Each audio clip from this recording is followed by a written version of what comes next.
Di tengah kebuntuan negosiasi dengan Iran, Presiden Amerika Serikat Donald Trump terbang ke Tiongkok untuk bertemu Presiden Xi Jinping.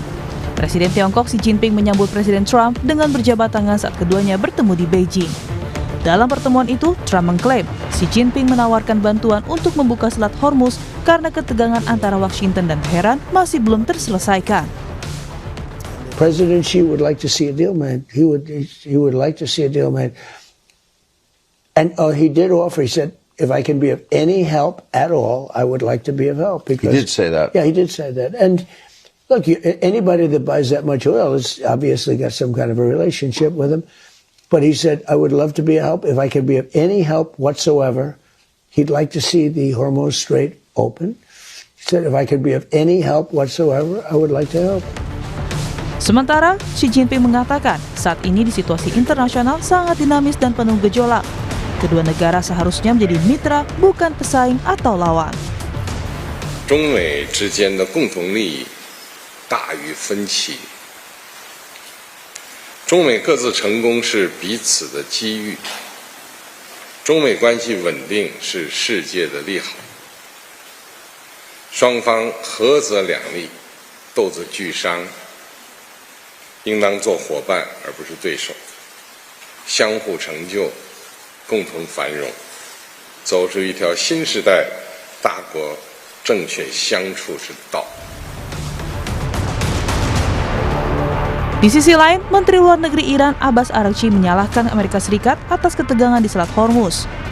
Araghchi menegaskan selat tersebut terbuka untuk semua kapal komersial, namun menekankan minimnya lalu lintas maritim di jalur vital tersebut disebabkan oleh blokade ilegal Amerika.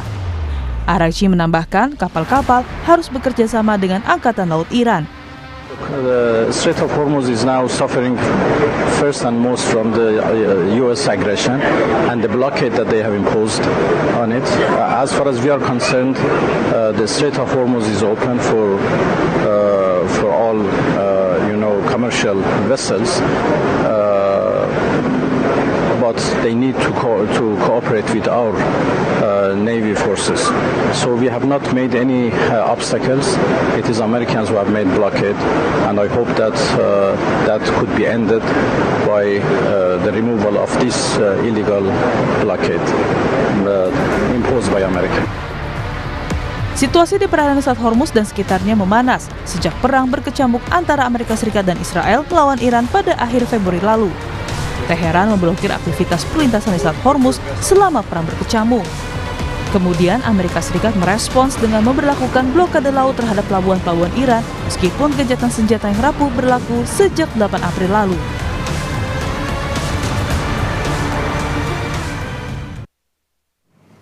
Di tengah kebuntuan negosiasi dengan Iran, Presiden Amerika Serikat Donald Trump terbang ke Tiongkok untuk bertemu Presiden Xi Jinping untuk membahas kerjasama ekonomi hingga ketegangan geopolitik global, termasuk Selat Hormuz. Dalam pertemuan itu, Donald Trump mengklaim Xi Jinping menawarkan bantuan untuk membuka Selat Hormuz. Apakah Tiongkok mampu membujuk Iran untuk membuka Selat Hormuz? Akan kita bahas bersama dengan pakar hubungan internasional Universitas Parahyangan, Julius Purwadi Hermawan, dan pengamat Timur Tengah, Badan Riset dan Inovasi Nasional Nostalgiawan Wahyudi. Selamat pagi, Mas Wawan, Pak Julius. Ya, selamat pagi, Mas Bre. Baik. Selamat pagi, Mas Bre. Saya ke Pak Julius terlebih dahulu. Nih laporan dari NBC News bilang bahwa pejabat Amerika Serikat mengungkap kesepakatan yang diteken ataupun mungkin disepakati oleh dua negara di antara Amerika Serikat dan juga Tiongkok, terutama soal Selat Hormuz, sama-sama ingin membuka Selat Hormuz. Kemudian Tiongkok juga katanya menentang untuk militerisasi dan juga pengenaan tarif di sana. Apakah dengan hal ini berarti Tiongkok nanti akan lebih getol lagi untuk menekan Iran agar membuka Selat Hormuz, Pak Julius? Ya, apakah Tiongkok akan lebih getol lagi ya setelah bertemu dengan Trump? Tentu saja banyak faktor nanti yang akan terjadi kemudian. Tetapi poin yang paling penting ini kan sudah ada komitmen yang sifatnya retorik ya. Dan itu biasa dalam sebuah pertemuan di antara pemimpin, apalagi levelnya KTT, itu akan disampaikan oleh masing-masing pihak. Jadi ada 4 poin yang disampaikan oleh Xi Jinping ya, dan itu janjinya kurang lebih ya, janji retorik setidaknya kepada Presiden Trump. Yang pertama menolak militerisasi yang dilakukan di kawasan Selat Hormuz. dan militerisasi akan memperparah konflik. Itu argumentasi Xi Jinping. Lalu yang kedua adalah menentang tarif sepihak yang dilakukan oleh siapapun. Dalam hal ini kita bicara pasti Iran, ya, membebankan biaya tarif atau tarif tol bagi kapal-kapal komersial, kapal-kapal tanker yang melewati jalur tersebut. Lalu kemudian Tiongkok juga menjanjikan untuk membantu di balik layar, menggunakan pengaruhnya terhadap Iran. Itu juga disampaikan, diplomasi belakang layar. Termasuk hal yang penting adalah komitmen non-militer ke Iran. Jadi Trump meminta supaya Tiongkok tidak lagi menyuplai persenjataan ke Iran, dan itu memang disampaikan. Nah, apakah kemudian akan direalisasikan? Tentu saja akan banyak faktor. Dalam pertemuan kemarin kan masih ada beberapa hal yang gantung, ya, utamanya misalnya terkait dengan isu Taiwan. Tergantung niat baik Presiden Trump menangani isu Taiwan, baru kemudian Xi Jinping juga akan melihat apakah akan merealisasikan secara penuh. Gitu. Tetapi kalau kita lihat niat baik Tiongkok dari awal, saya kira itu akan dilakukan, gitu ya. Sejauh Amerika Serikat juga menunjukkan niat baik. Itu bagian yang sangat penting yang saya kira Presiden Xi Jinping sangat cerdas ketika menghadapi seorang Presiden Trump, ya, bahwa Trump harus menunjukkan niat baik dulu, gitu, baru komitmennya akan dieksekusi. Tapi kalau misalnya kita lihat Pak Julius, untuk Tiongkoknya sendiri, memang secara di depan gitu pasti kan akan ada narasi-narasi yang kemudian istilahnya membuat Donald Trump ini juga bisa puas dalam tanda kutip. Tapi di belakang layar bisa jadi misalnya ini ada laporan dari intelijen Amerika Serikat, dari New York Times ini dilaporkan bahwa Tiongkok melalui negara ketiga ini diam-diam mengirimkan senjata juga ke Iran. Sebenarnya Tiongkok ini niatnya memang ingin lanjut perang antara Iran dan juga Amerika Serikat, atau mendorong tadi untuk perdamaian ataupun perundingan misalnya. Ya, harus diakui, ya, tidak ada pemenang yang dapat mengambil keuntungan dari perang antara Amerika Serikat dan Iran, ya, itu harus diakui, dan Tiongkok merasakan dampaknya, termasuk kemudian terkait dengan disrupsi suplai minyak ke Tiongkok, itu harus diakui. Gitu. Jadi kalau kita membaca niat baik dari Tiongkok yang visioner, gitu, bahwa sesungguhnya yang diinginkan adalah penghentian perang antara Amerika Serikat dan Iran. Itu pandangan saya. Gitu. Tetapi bahwa kemudian apakah betul dia menyuplai ke Iran, itu sudah realitas, ya, sudah realitas, dan negara melakukan itu. Amerika Serikat kan juga melakukannya ke Israel, gitu, ya. Lalu Tiongkok dengan berbagai macam cara juga melakukannya. Gitu. Nah, sekarang pertanyaan, apa salahnya? Buat Amerika Serikat salahnya adalah itu melanggar kesepakatan internasional, embargo senjata ke Iran. Tetapi lagi, ya, apakah Tiongkok punya posisi tentu saja terkait dengan embargo ini, adalah kewajiban mitra sejati, ya, dari Iran untuk tetap mendukung. Dan Iran sangat percaya betul, ya, komitmen Tiongkok, gitu, ya, untuk menjadi mitra ke depan yang sangat berkomitmen untuk menjaga dan membantu Iran dalam situasi yang sangat sulit. Nah, pertanyaan, apa salahnya? Kembali lagi tadi, ya, gitu, ya, apa salahnya dalam politik global kalau sebuah negara ingin menjaga pengaruh, dan terutama dalam situasi di mana unilateralisme itu menjadi karakteristik utama. Trump ini kan sedang bermain-main dengan kekuatannya sebagai negara superpower, dan dunia ini membutuhkan kekuatan penyimbang. Dan saat ini yang kita bisa harapkan sebagai kekuatan penyimbang adalah Tiongkok. Dan Xi Jinping tahu betul betapa pentingnya kekuatan penyimbang dalam politik global. Oke, baik. Saya ke Mas Wawan. Mas Wawan, kalau Anda melihat jika Tiongkok yang meminta untuk membuka Selat Hormuz, apakah Iran mau? Iya, Mas Bre. Jadi sebetulnya posisi dari Iran itu sudah sangat signifikan, ya, ketika sejak Iran dan Amerika mau untuk duduk dalam negosiasi di Pakistan. Jadi meskipun secara profil itu merupakan salah satu upaya dari Pakistan, tetapi kita tidak bisa menafikan bahwa Cina memberikan garansi kepada Iran untuk duduk dalam negosiasi. Jadi seperti ini, Mas Bre. Jadi meskipun ada kesepakatan antara Trump dengan Xi, memang untuk Selat Hormuz itu berkaitan tidak hanya dengan Cina tapi seluruh dunia. Jadi ekonomi dan ketahanan energi dunia juga terancam. Jadi memang ada kepentingan ekonomi bersama untuk pembukaan Selat Hormuz. Dan yang kedua yang menarik sebetulnya, Mas Bre. Jadi ada ketidaksepakatan ya tentang nuklir ya yang tidak diungkapkan secara gamblang antara Trump dengan Cina. Ya Trump mengatakan bahwa Cina sepakat untuk tidak menyediakan senjata nuklir bagi Iran. Namun ada hal yang tidak diungkapkan ya, yaitu bahwa Cina tetap tidak sepakat membatasi nuklir untuk keperluan sipil ataupun damai. Itu yang perlu kita canangkan. Jadi kita bisa melihat di sini secara diplomatik ya. Jadi kita bisa melihat secara profil diplomasi Amerika di dunia tuh secara influence menurun. Jadi AS tidak memiliki kemampuan yang cukup untuk menundukkan Iran dengan kekuatan sendiri. Jadi ada permintaan bantuan Cina yang merupakan momen diplomatik defisit bagi AS. Dan juga pengakuan AS terhadap kapasitas diplomatik dan ekonomi Cina di dunia ya. Dan ini seolah-olah Cina menjadi kunci akhir dari exit way perang Iran dan Amerika Serikat. Yang kedua, kita bisa melihat bahwa AS pada titik tertentu tidak bisa menyetir Cina. Jadi bagaimana tegasnya Cina menyatakan bahwa kemungkinan konflik antara Cina dengan Amerika bisa terjadi dalam kasus Taiwan. Jadi semacam ada diplomatic pressure yang di-highlight oleh Cina terhadap Amerika Serikat, dan nyaris sebetulnya tidak ada diplomatic pressure yang diberikan Trump terhadap Cina, karena Trump sendiri yang datang ke Cina. Yang ketiga yang perlu kita cermati adalah belum ada diplomatic trust. Jadi ini yang belum terbangun dari pembicaraan antara Trump dengan Xi. Jadi terlalu banyak kasus sebetulnya yang perlu diselesaikan ya antara AS dan Cina ya. Kasus Taiwan, perang dagang, rantai pasok tanah jarang ya, teknologi AI, dan juga pembatasan ekspor semikonduktor yang itu masih mengganggu sebetulnya hubungan dagang antara Cina dengan Amerika. Dan dari kalau kita lihat ya sebetulnya tema dari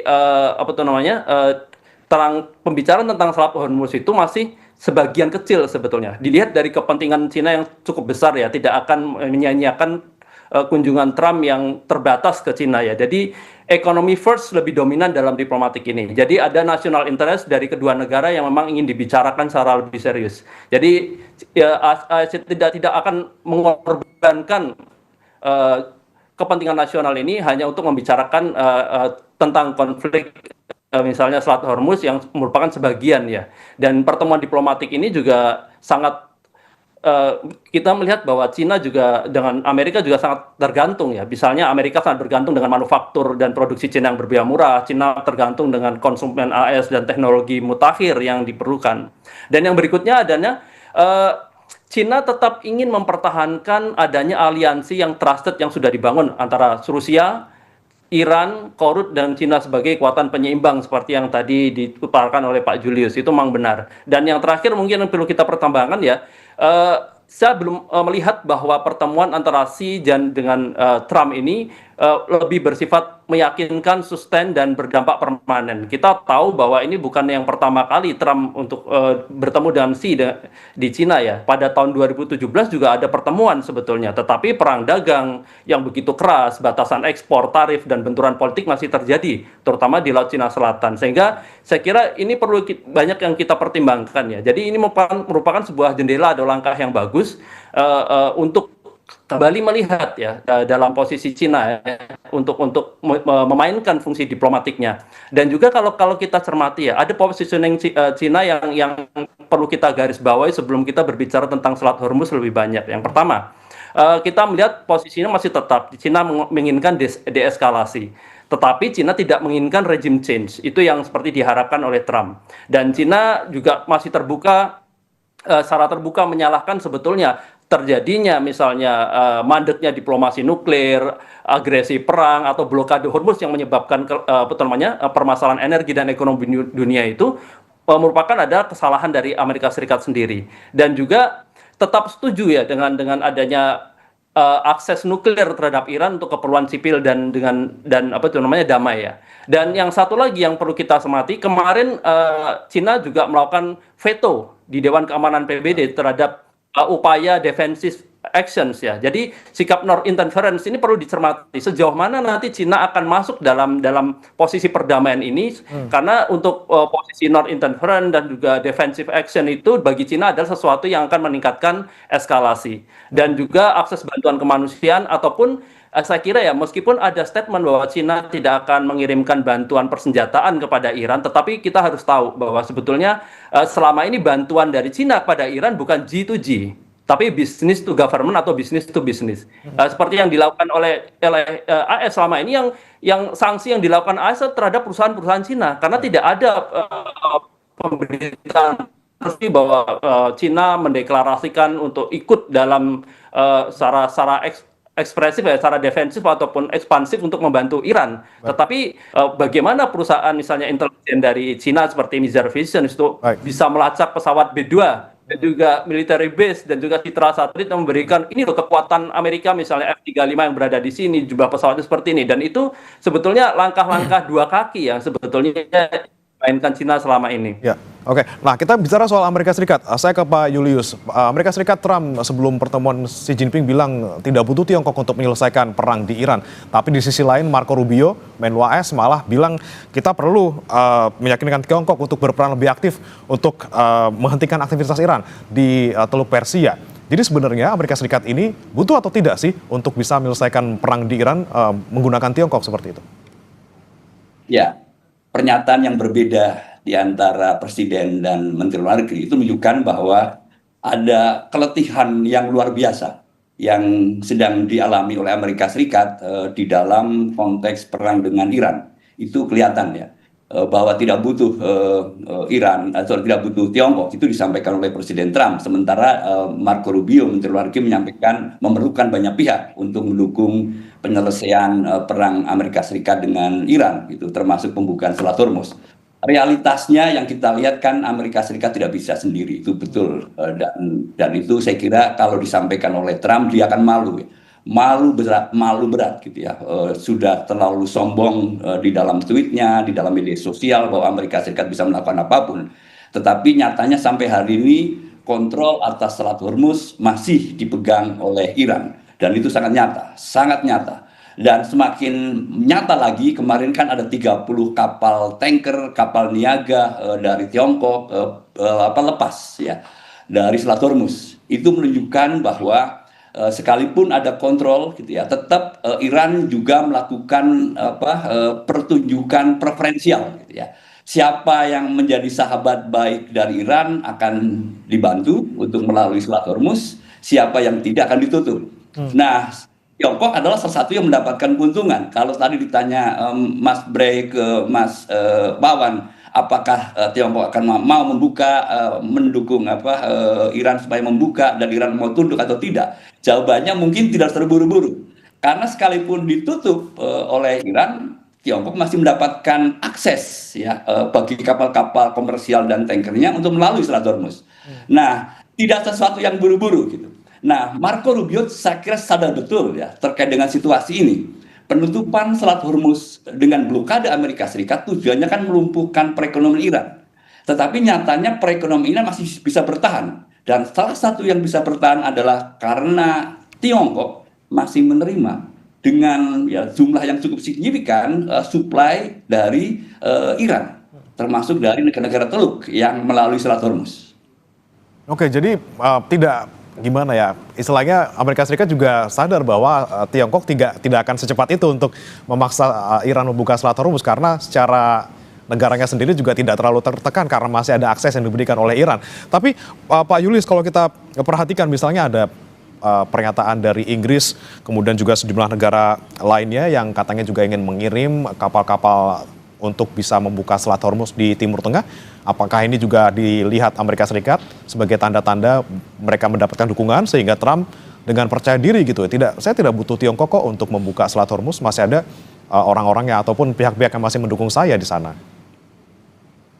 Ya, sebelumnya kan Trump sudah meminta negara seperti Prancis dan Inggris untuk membantu membuka Selat Hormuz gitu, melalui tekanan militer atau dukungan-dukungan yang lain. Seperti misalnya harapan Trump untuk Inggris supaya mengirimkan minesweepers, penyapu ranjau yang diperkirakan ditaruh oleh Iran di sekitaran Selat Hormuz. Itu kan harapan dari Amerika Serikat, Presiden Trump. Tetapi respon resminya kan menolak, ya. Nah, sekarang apa yang terjadi ketika kemudian Prancis dan Inggris mulai menyiapkan dan bahkan mulai mengirimkan kapal-kapalnya ke sana gitu ya. Barangkali kita bisa membaca ini bagian dari strategi baru. Strategi baru karena mereka juga terdampak oleh penutupan Selat Hormuz. Tetapi saya kira strategi baru ini akan ada batasnya. Tidak serta-merta kemudian untuk memerangi Iran, tidak gitu.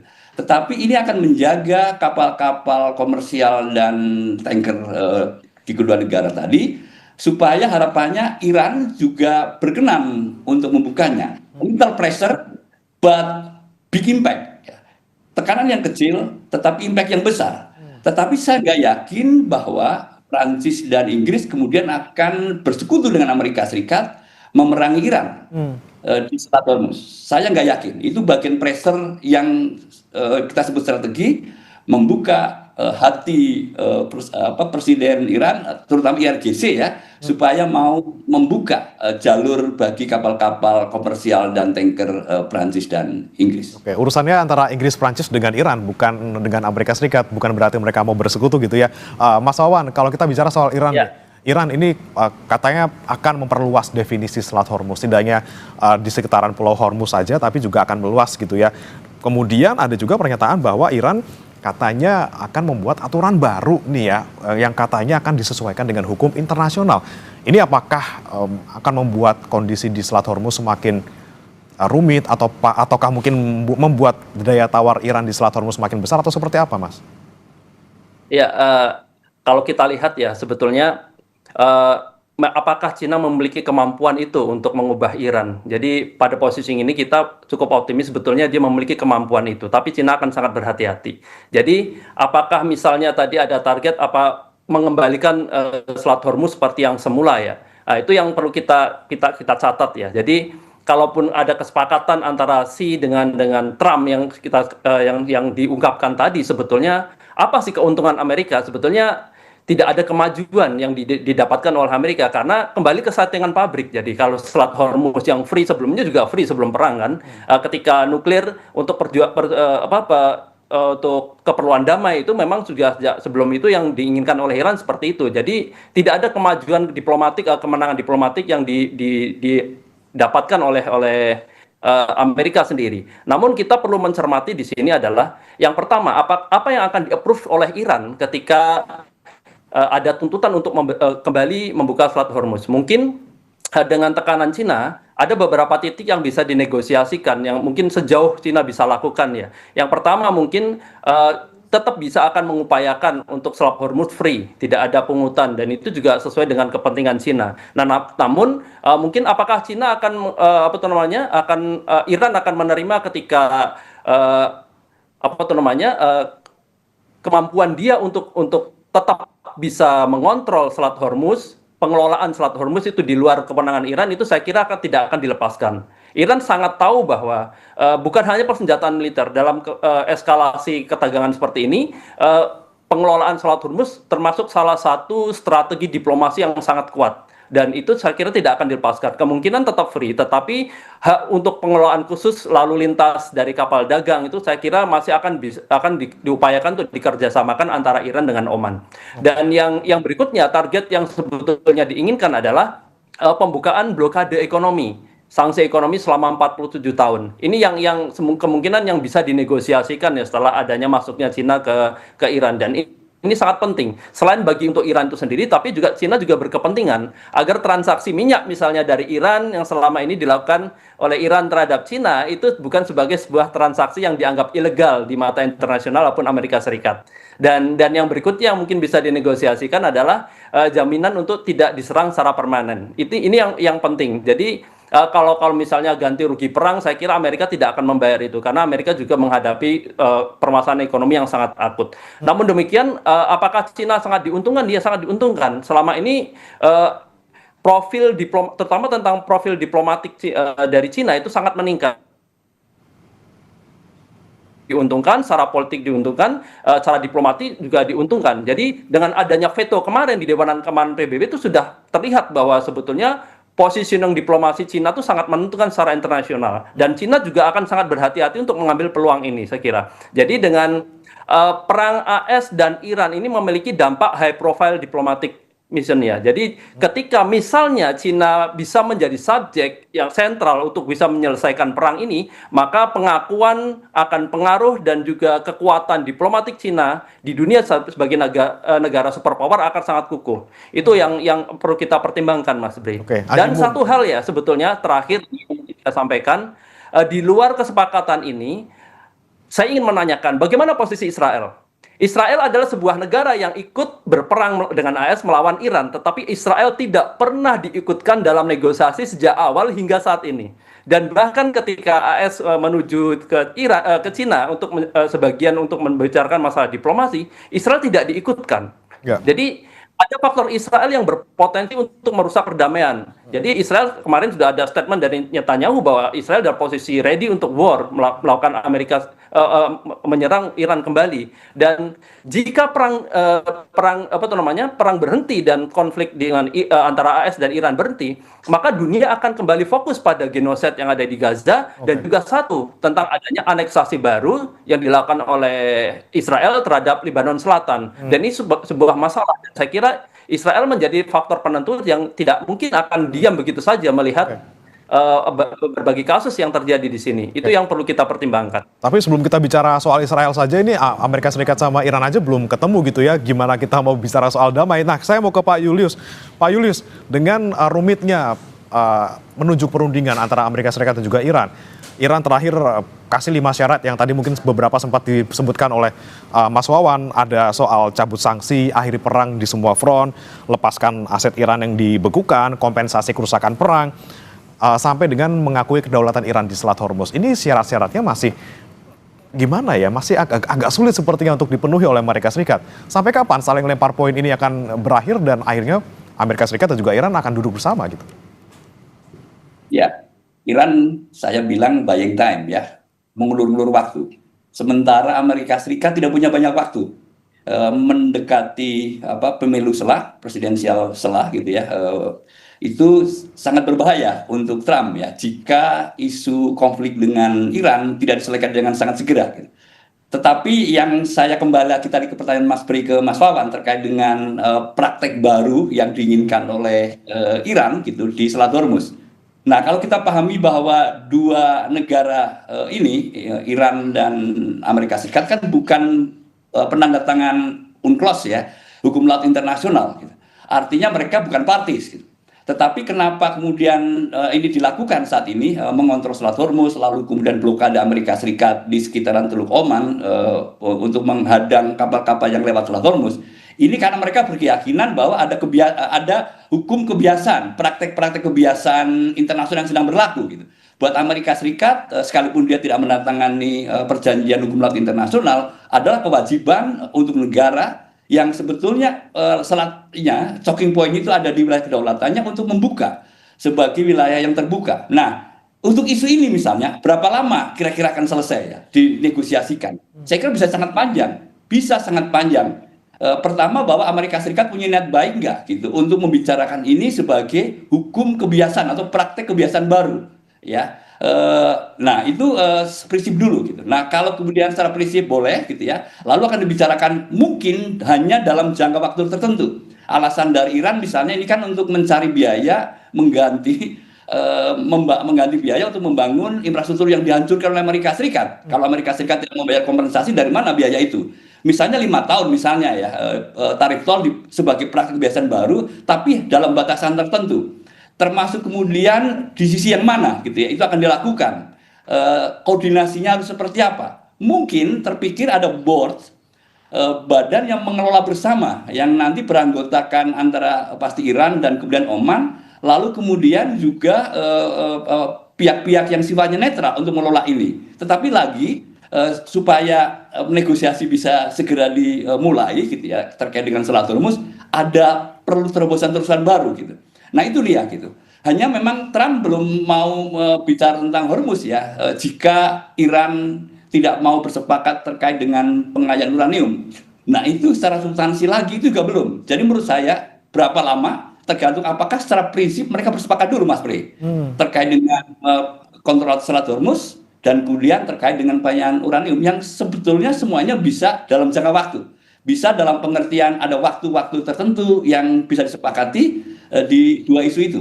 Itu jawaban Mas Bre. Jawaban saya Mas Bre. Oke, terakhir saya mau ke Mas Wawan. Mas Wawan, ini singkat saja. Akankah Anda melihat antara Amerika Serikat dan juga Iran akan bertemu paling tidak dalam sebulan terakhir ini setelah antara Iran, Tiongkok bertemu, Amerika Serikat, Tiongkok juga bertemu? Anda melihatnya apakah ini kemudian mempercepat dalam tanda kutip kita bisa melihat pertemuan antara Amerika Serikat dan juga Iran? Jadi seperti ini Mas Bre, jadi ketika Amerika meminta bantuan Cina untuk dalam membuka jalur diplomasi baru ya, itu menunjukkan sebetulnya kepanikan dan frustasi Trump ya. Memang Iran sangat tahu bahwa dia di atas angin dalam diplomasi ini dan Trump tidak punya waktu, seperti yang dikatakan Pak Julius memang benar. Dan Iran tidak akan menyia-nyiakan penderitaan selama 47 tahun untuk dilepaskan begitu saja. Dan itu yang perlu kita catat. Jadi mengapa Iran sangat getol dan gigih ya, tidak mau goyah, karena blokade yang 47 tahun itu ini merupakan saat ini merupakan sebuah kesempatan yang sangat berharga. Dan Cina itu merupakan disadari oleh Amerika memiliki potensi pressure diplomatik tersendiri ya. Mungkin bentuknya bukan ancaman terhadap Iran, tetapi saya kira Iran secara foreign policy akan bersifat rasional. Jadi dia akan bersifat rasional dalam menurunkan tuntutannya. Dia sadar betul tidak semua tuntutannya itu bisa dipenuhi oleh Amerika Serikat. Namun demikian masalah pengelolaan Selat Hormuz bersama misalnya dengan Oman seperti yang sudah dilakukan pembicaraan awal oleh Arasi dengan Oman, itu merupakan salah satu upaya sebetulnya ya dari Iran untuk menurunkan tensi. Dan juga banyak hal ya, meskipun secara misalnya sampah uranium, reaktor uranium tidak semua penuhnya dihentikan, tetapi Iran tetap bersekukuh untuk tujuan sipil ataupun damai. Dan saya kira banyak peluang-peluang yang bisa dibicarakan ya ketika kita berbicara tentang Iran. Hanya saja memang yang agak kekeh itu dari Trump sendiri. Ketika Iran mau menurunkan tensi membuka Hormuz, Trump tidak mau. Jadi Trump memiliki kepentingan bahwa dia harus menang dalam perang ini untuk keluar dari tekanan politik di dalam negeri, untuk pemilu sela yang akan ada sekitar bulan November, untuk menghilangkan profil dia yang buruk di mata internasional dengan NATO, dengan Eropa, dan juga intervensi yang selama ini yang terlanjur. Dia terlalu percaya diri mengatakan bahwa regime change akan berganti di Iran dan Iran akan mengalami kekalahan dalam hitungan hari, dan itu tidak terjadi ya. Bahwa dia lupa bahwa Iran bukan seperti Irak, bukan seperti Afghanistan ataupun Venezuela, dan dia tidak mempunyai exit way. Jadi kita tahu bahwa sebetulnya dalam perang Irak itu akan kembali pada pemimpinan rezim Syiah. Dan yang paling naas adalah Taliban, di mana Afghanistan ketika ditinggalkan kembali ke pemerintahan Taliban ketika dia juga melakukan perang di awal. Jadi dalam arti seperti ini, Trump ini dan juga Amerika pada umumnya pandai untuk membuka konflik, misalnya intervensi atau agresi terhadap sebuah negara, tetapi tidak mempunyai exit yang bagus. Dan ini menjadi catatan. Kemungkinan Iran akan memenangkan pembicaraan diplomatik ini sedikit bergeser, dan mungkin kemungkinan target diplomasi dari Amerika mungkin perlu dinegosiasikan ulang. Jadi kemungkinan tidak banyak yang bisa didapatkan oleh Trump. Posisi Trump yang kepepet, dia yang terdesak, tapi kok dia yang tidak mau ngalah gitu ya untuk bisa exit way dengan cantik seperti itu. Kita lihat bersama-sama apakah Amerika Serikat akan melunak, akankah dia menurunkan tensinya untuk bisa nanti bertemu dengan Iran gitu ya untuk bernegosiasi, karena banyak sebenarnya poin-poin yang bisa mereka bicarakan dan bisa disepakati seperti itu. Terima kasih Mas Nostalgiawan Wahyudi, pengamat Timur Tengah BRIN, dan juga Pak Julius Purwadi Herbawan, pakar hubungan internasional Universitas Parahyangan, sudah bergabung di Sapa Indonesia Pagi. Selamat pagi. Selamat pagi. Saudara, jangan beranjak, Sapa Indonesia Pagi masih akan kembali dengan informasi lainnya. Di antaranya lebih dari 9.000 jemaah haji Indonesia dari 23 kloter diberangkatkan dari Madinah menuju Mekah untuk menjalani rangkaian ibadah haji.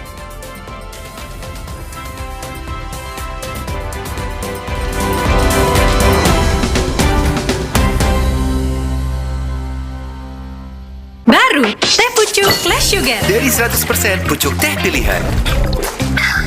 Seger, enak lagi. Teh pucuk